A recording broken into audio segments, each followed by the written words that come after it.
everyone, how are we all doing today? Welcome back to my channel. So today I used a random build generator to create a house in The Sims 4. So the build generator I used was the SimStation one, which is absolutely incredible. If you haven't seen it before, then I would definitely suggest checking it out. I will put a link to it in the description of the video. It's an absolutely incredible build generator and I am obsessed with it personally, so I would definitely recommend checking it out. So how this basically works is you put your packs in and then you press the button and it gives you an absolutely random house that you have to build. So the one today was build an orange Victorian row house in Forgotten Hollow with the lot trait Great Soil for 4 Sims with a budget of 60k. It must include a food or flower garden, cat stuff, a cemetery, patchy like the scarecrow thingy, a greenhouse, a fire pit, a game room, a nursery and a garden shed, which was honestly so much. I will put this in the description as well because there were no way me putting it on the video, so if you want to check through and see exactly what it was, then I will put the whole thing in the description as well. But yeah, as you can tell, it was a very difficult build. I've never done anything like this before where I do like a row house. I've never done a terrace in my life, which definitely made it harder, to be honest. It was really difficult. So what I basically did was, in this video, I built one house by itself, just the main house that has all the stuff in it. And then after recording, I added the 2 sides for the terrace, which were basically just shells. Like, there was nothing really interesting about them, they were just shells. So that is available on my gallery now. My ID is KelseyKeenan727 if you would like to download it. Also, that is in the description as well. It's going to be a big description for this video, but that is in the description as well as all my social medias if you want to download anything I do in the future. But yeah, very hard build. It was very, very difficult. It was very stressful as well.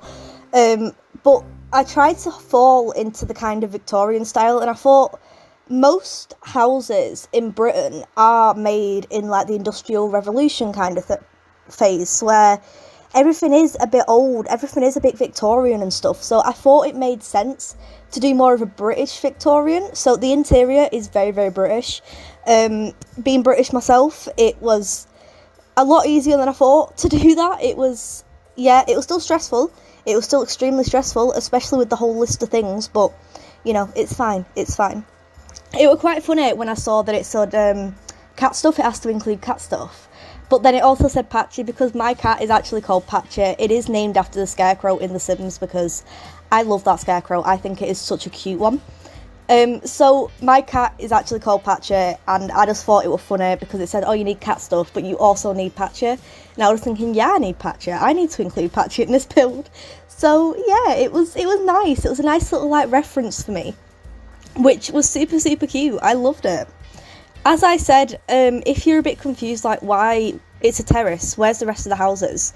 They are there. They are on. If you look at the gallery photo, I've done a blue one and a red one on either side of it, which is why I left loads of space on the lot as well. Tried not to add as much, but yeah, it is definitely there. I absolutely promise you, there is definitely 2 other houses. It is definitely a terrace, but they are shells. So if you wanted to download it, you could easily furnish the other 2 and have like a really cute like Victorian stretch.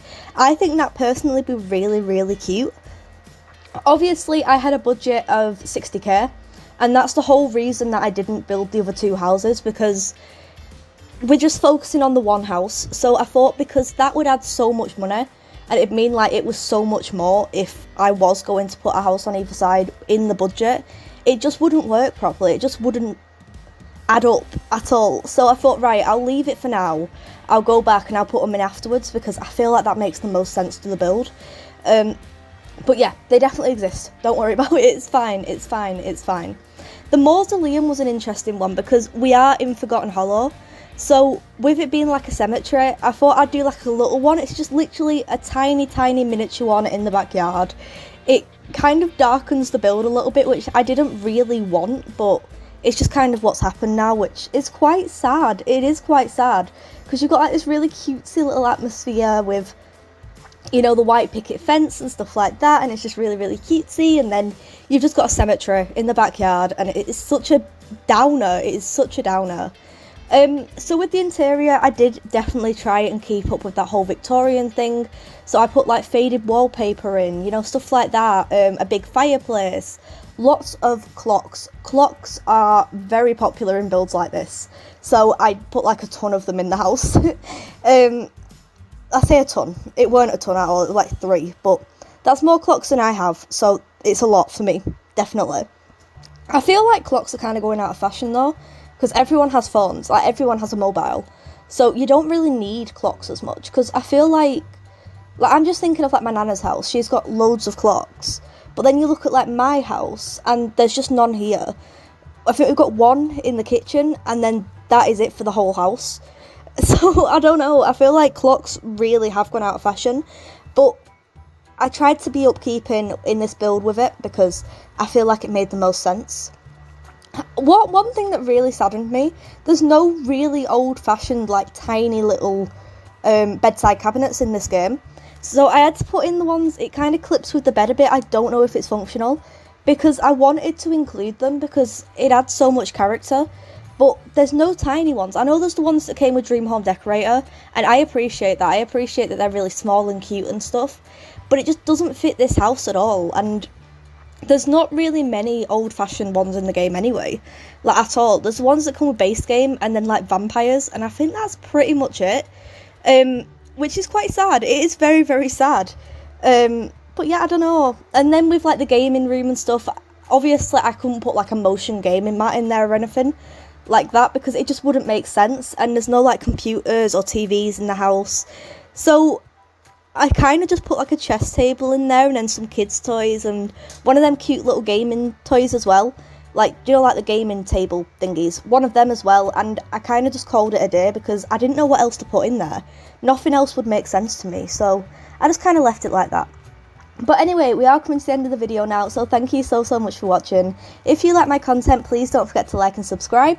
If you would like me to do something like this again, please let me know, because it was very, very exciting and very, very fun. But yeah, thank you so much for watching, and I'll see you on the next video. Bye!